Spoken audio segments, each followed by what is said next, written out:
again for the second half. And before we do so, we'll just, John Angus will see how well you're all listening to his extremely entertaining presentation of the first half, and very knowledgeable and interesting presentation. So off you go. I was going to sort of, I was going to hand out some paper,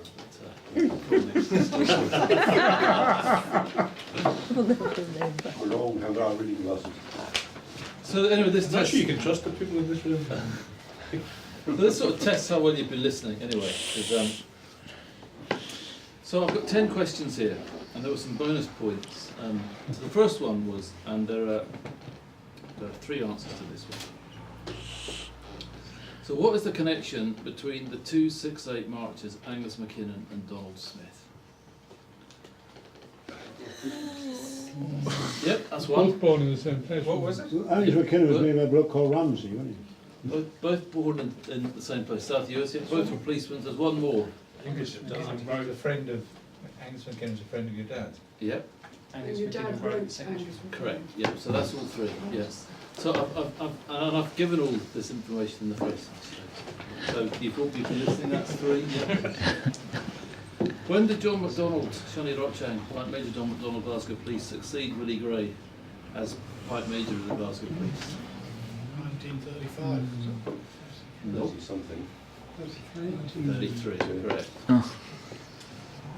Okay, what was the original name for the sands of Loch Bee? Loch Bee, by the way, is in the northern part of South Uist. Oh, that's the Dark Island. Sounded not being Dark Island. No.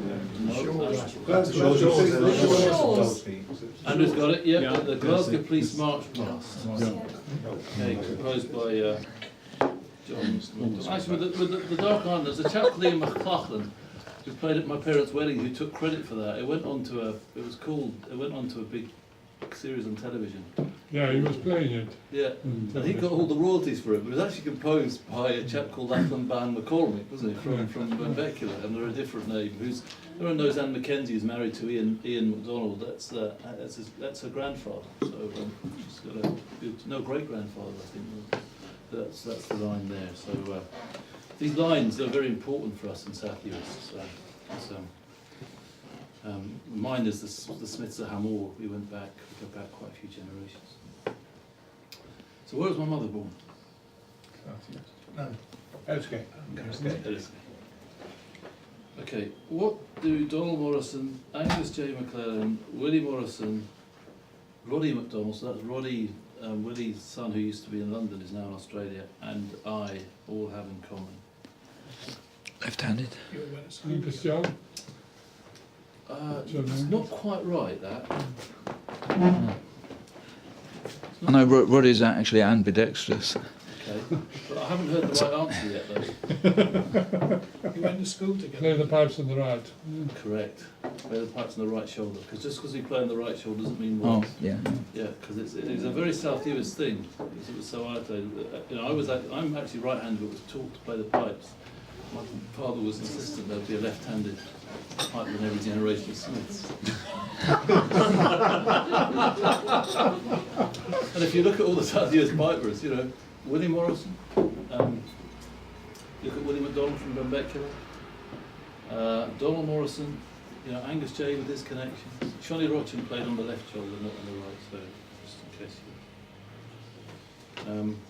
Okay, what did Willie John Macaulay feel passionate about? Dogs. The painting. Painting. Oh, right. That's the other passionate, okay. What is the name of the painting? Chloe's Passion. Chloe's passion for Willie John Macaulay. And where can you find Chloe? Melbourne. On the wall. On the wall. Yeah, which pub? Somewhere. Oh, Australia. It's Australia. Okay. The bonus for Young and Jackson's pub. Quite a well-known pub actually. Anyway, that's their feuds. Who composed Angus John McNeill of Barra? Himself. Correct. If you remember, it was unnamed. It was he died at sea. And it was an unnamed manuscript. So On what did Donald Morrison compose the jig Donald, Willie and his dog? Cigarette packet. Sort of. The Not first entirely. three parts. So where did he compose it? In the back of the packet. Top of a mountain somewhere in southern West. Yeah, it was out on the hills near the Hoyner in the mid part of South Europe. Three sort of bends there. But not all of it. When did he compose the last part? Right. There you go. So that was my quiz. You've all been listening. So that's pretty good. Well done, John Angus. A couple of quick questions for you whilst you're here. Firstly, perhaps you'd like to tell the assembled people here tonight about your instrument, what setup you've got at the moment. What's your Well, I changed my setup last year. One of the things about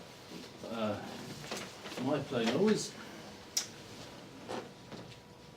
on the positive side, I always I generally get credited for playing very musically.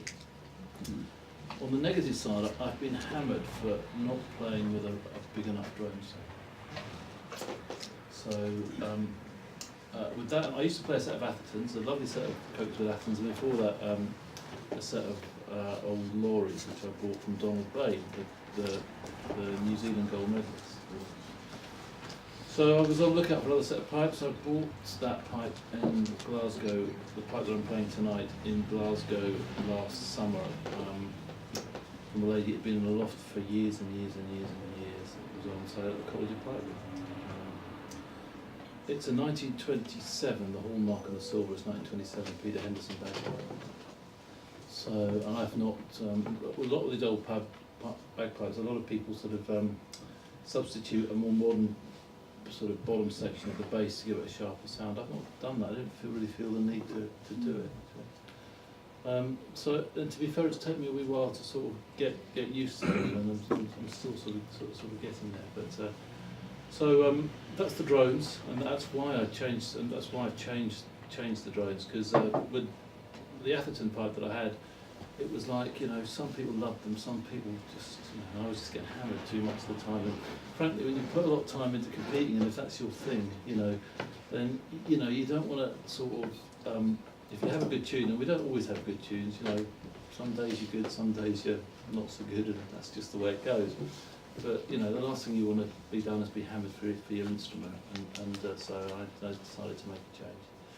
So I'm playing a shepherd chanter, an old shepherd chanter, it's about 15 years old. I play, because I'm a wet blower, I play a synthetic bag. I've got one of William McCullum's new sort of bags with a sort of slightly different shapes, a tucked in shape under the neck of the bag.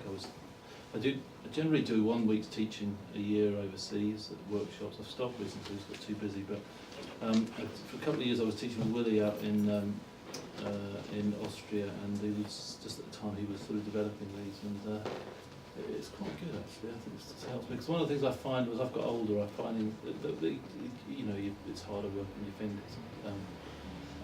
Just all these little things sort of help, and Willie was going through the same. We always got on very well, so he explained his logic behind putting it together. So I've gone for that.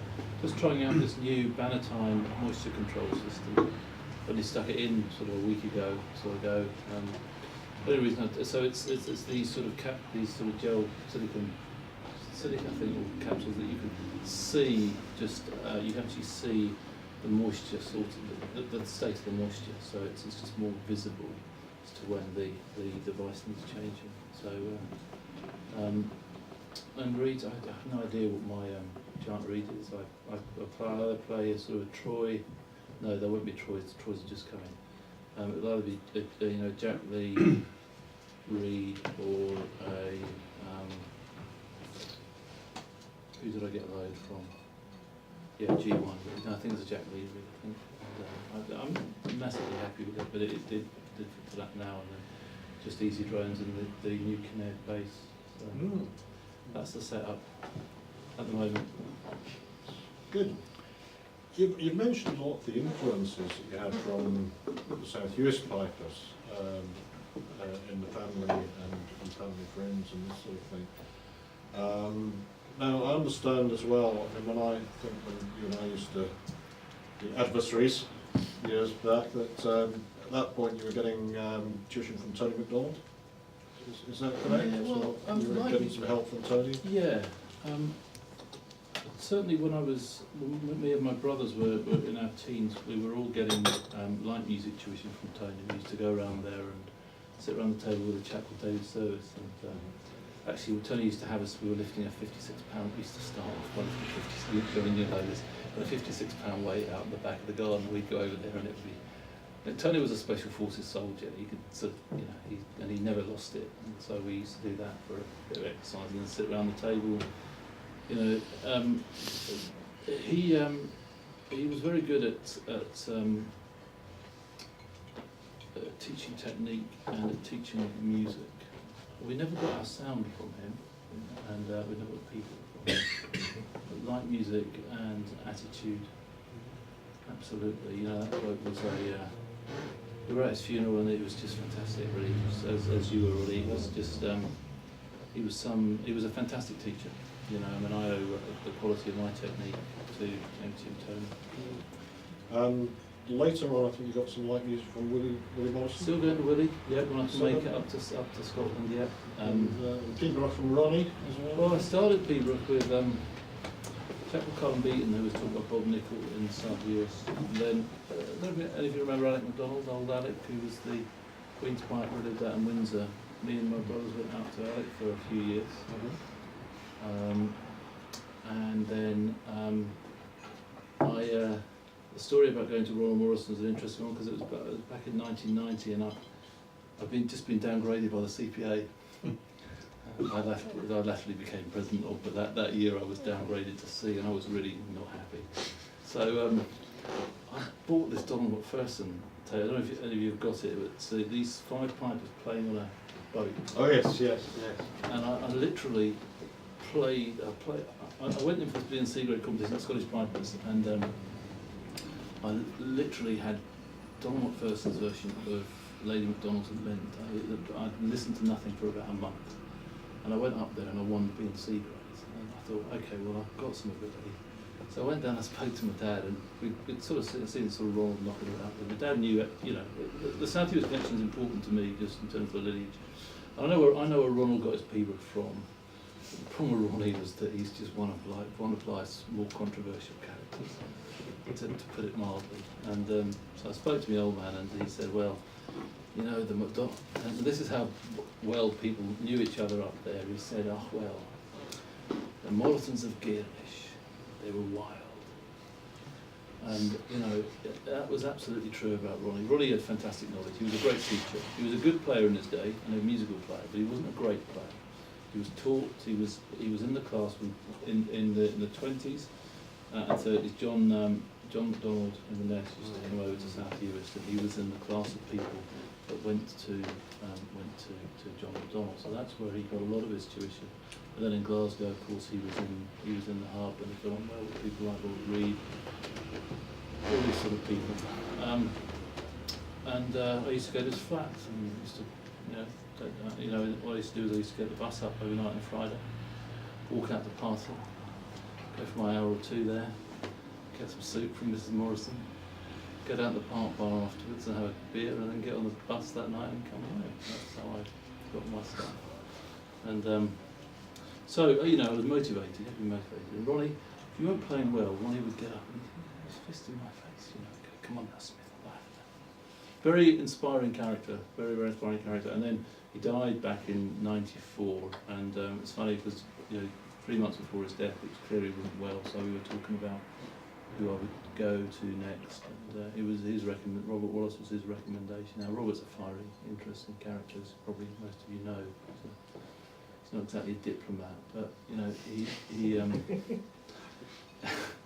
he has got a great knowledge of music, like many people in Scotland, and you know, I've got fairly thick skin I can manage. You know. I mean, I've been in this. I'm sorry to sort of go. No. But you know, I've been bollocked by Robert before I've actually started playing. You know, and I've got up there well prepared, and you know, I've just been bollocked. You know, I've been. I sort of don't take to this really very well. And there was one day which you know, he just let me have it, and I said, no, I'm not having this. And I've come up here well prepared, so you know, I'm just not having it. You're out of order. So he sat there and said, oh well, all right then. So and I knew I was playing well, so up went the pipe, and he's got this habit of taking his shoes off. And he'll sit behind the desk and he'll cross his legs and sort of go like this. You know, and you know, he didn't say a word, and he just got up and he opened the door in his office in the college, you know, just sort of, you know, and that was, you know, it was as if, yeah, well, okay, that's good, yeah, playing well, and, you know, you just got to stand your ground, you know, so I sort of, you know, when you deserve it, like anything in life, you take it, but when it's not, so I get lessons from him on FaceTime, and I go up there, I'll be heading up next weekend, try and get some time with him. So. And a quick question to finish with. 2 terms as president of the CPA. Well, no, I did 1 term and I did an extra year. Yeah. What do you consider your lasting legacy? You have left the CPA with all the competing players in the world. Well, you know, yeah, I was on the committee now. It's very much a team thing, and I had a good, you know, team that worked with me, both in the committee and the grading committee as well. William Cullen was the chairman of the grading committee for all of the time that I was president, and we worked really well together with that team. So it's not me, it's we. And what we did, the biggest thing that we did, and I was in China on the phones all the time, but it really was the reinvigoration of the C grade into a proper competing grade. So there was therefore, you know, we didn't lose youngsters as they came through, or people coming into competitive piping, and the establishment of the C grade competition infrastructure at the major games. You know, so there's that. You know, there's now a C grade championship in the same way as a B grade championship around Scotland. We got a lot of help from support from Glenfiddich and the competitions themselves. So as we explained, so there was a lot of work went into explaining the concept and explaining why we wanted to have it and the importance of it. Because actually what went on at the same time, I wasn't very popular as a lot of this. We actually downgraded a lot of players because there was the grading wasn't. The grading of pipe was just the distribution couldn't support it. So in order to create a pyramid structure where you've got sort of more at the bottom grades and, you know, less coming to the top, you have to support that with an infrastructure. And I remember coming back from China, because I was working in China at the time, and I remember sort of walking onto the field at Inverary and just, you know, walking around first thing in the morning and seeing all these kids competing in the seas. And I thought, oh my God, isn't that just fantastic? So the team did a great job. The competitions supported us, and then Glenfiddich supported us, and it was, you know, so that was the big thing that happened during my term. I don't take any particular credit for that. It was a team that actually did all of that work. You know, I just happened to be the, you know. Well, knowing most of the other people on the team at the time, I think they would say that your leadership certainly inspired that. So I think you don't be too modest about it. Well, the important thing is we got it done, and it's now. Well, the great thing about it is it's part of the infrastructure. You know, when we talk about making a contribution, we all made a contribution. It's there and it's stuck. That's the most important thing. It's absolutely stuck, which is fantastic. Yeah. Brilliant. Okay, well, John Angus is getting his mic together again for the second half.